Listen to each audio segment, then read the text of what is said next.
श्री कृष्ण हिंदू धर्म के सबसे पूजनीय और प्रिय देवताओं में से एक है। उनका जन्म मथुरा के कारागार में हुआ था, जहां उनके माता पिता देवकी और वासुदेव को उनके भाई और मथुरा के राजा कंस ने बंदी बना रखा था। कंस को एक भविष्यवाणी सुनाई गई थी कि देवकी का 8वां पुत्र उसकी मृत्यु का कारण बनेगा।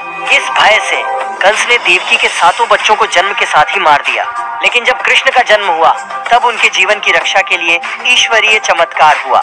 कृष्ण के जन्म के समय सभी पहरेदार सो गए और कारागार के द्वार अपने आप खुल गए। वासुदेव नवजात कृष्ण को लेकर यमुना नदी पार कर गोकुल पहुंच गए, जहां उन्होंने कृष्ण को नंद और यशोदा के सुपुर्द कर दिया। गोकुल में कृष्ण का बचपन बेहद चंचल और अद्भुत घटनाओं से भरा था। वे अपने बाल सखाओं के साथ खेलते और माखन चुराने के लिए प्रसिद्ध थे, जिस कारण उन्हें माखन चोर कहा जाता था। कृष्ण ने अपने बचपन में कई चमत्कार दिखाए, जैसे पूतना नामक राक्षसी का वध करना, कालिया नाग का मर्दन करना और गोवर्धन पर्वत को अपनी छोटी उंगली पर उठाकर गोकुल वासियों को इंद्र के प्रकोप से बचाना। कृष्ण का जीवन केवल चमत्कारों तक ही सीमित नहीं था, वे धर्म और सत्य के प्रतीक भी थे।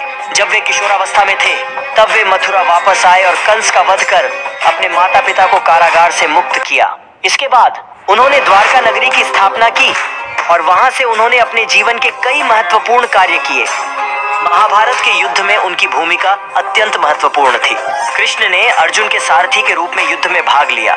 युद्ध के आरंभ में जब अर्जुन ने अपने ही परिवार के विरुद्ध लड़ने से मना कर दिया, तब कृष्ण ने उन्हें भगवद गीता का उपदेश दिया। गीता में कृष्ण ने कर्म, धर्म और भक्ति के सिद्धांतों को समझाया, जो आज भी मानव जीवन के लिए मार्गदर्शक हैं। कृष्ण ने अर्जुन को यह सिखाया कि व्यक्ति को अपने कर्तव्य का पालन करना चाहिए, बिना किसी फल की चिंता के। कृष्ण ने अपने जीवन में कई महत्वपूर्ण संदेश दिए, जैसे प्रेम, करुणा और निस्वार्थ सेवा। उन्होंने अपने जीवन के माध्यम से यह बताया कि कैसे सत्य और धर्म के मार्ग पर चलते हुए हर परिस्थिति का सामना किया जा सकता है। उनका जीवन संघर्ष, विजय और धार्मिकता का प्रतीक है। आज भी कृष्ण की कथाएं और शिक्षाएं मानवता को प्रेरित करती है।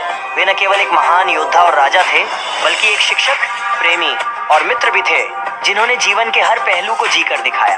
कृष्ण का जीवन और उनकी गाथाएं भारतीय संस्कृति और धर्म का अभिन्न अंग है, जो हमें सत्य और धर्म के मार्ग पर चलने की प्रेरणा देती है।